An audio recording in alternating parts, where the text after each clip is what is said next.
All right, to Tel Aviv now, as cash-strapped Israeli students have found a new way to relieve their financial plight.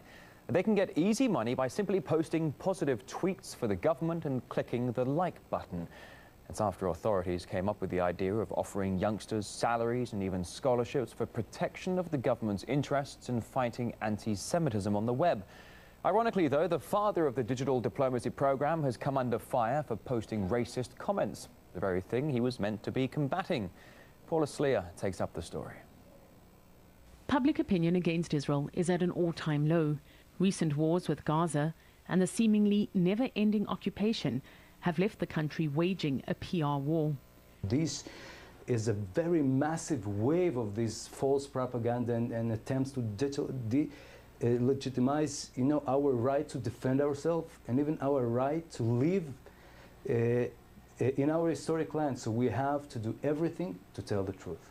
For 65 years, Israeli diplomats have struggled in their posts. In the modern world, they need all the help they can get. Enter the undergrads. The idea is to pay students to tweet pro-Israeli propaganda. Lidor Bar David has been doing it for a while, but as a volunteer. It's another way to a student to give back to society. Even in Israel, you have a bunch of people, a few people at the Foreign Affairs Ministry office who do social media for their living. So it's okay for people to getting a salary on this kind of work. The new student sales force will share a PR commission pot of nearly $1 million. And in universities across the country, they'll eventually even receive scholarships for waging Israel's digital diplomacy. But before these new recruits could even start tweeting, liking or hashtagging, there was a PR blunder. The guy tapped to head the social media advocacy has already been put to pasture. Take a look at his Facebook page. Daniel Seaman is known for being abrasive to the foreign media, but that's not all. Seaman called Palestinians stupid in an expletive-laden rant. Critics pounced, taking the opportunity to question the basic ethics of the new approach. So you're basically turning a human being into a human commercial.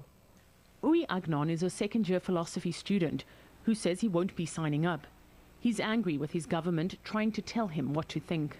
Instead of trying to make Israel a good democracy, for instance, giving out scholarships for people that will try to make this place a better place, he gives out scholarships for people to say that it's a good place. I mean, if this was such a good place, then these people would tell it anyways. Those in opposition say there will be some major whitewashing, and using students to tweet pro-Israeli propaganda is part of that.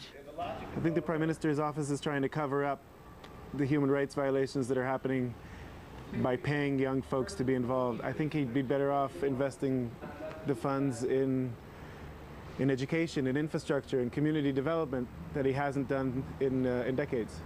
Israelis are no stranger to war, but at the online frontline, it's an unenviable battle to turn public perception of Israel from zero to zeitgeist. Paula Slier, RT, Tel Aviv.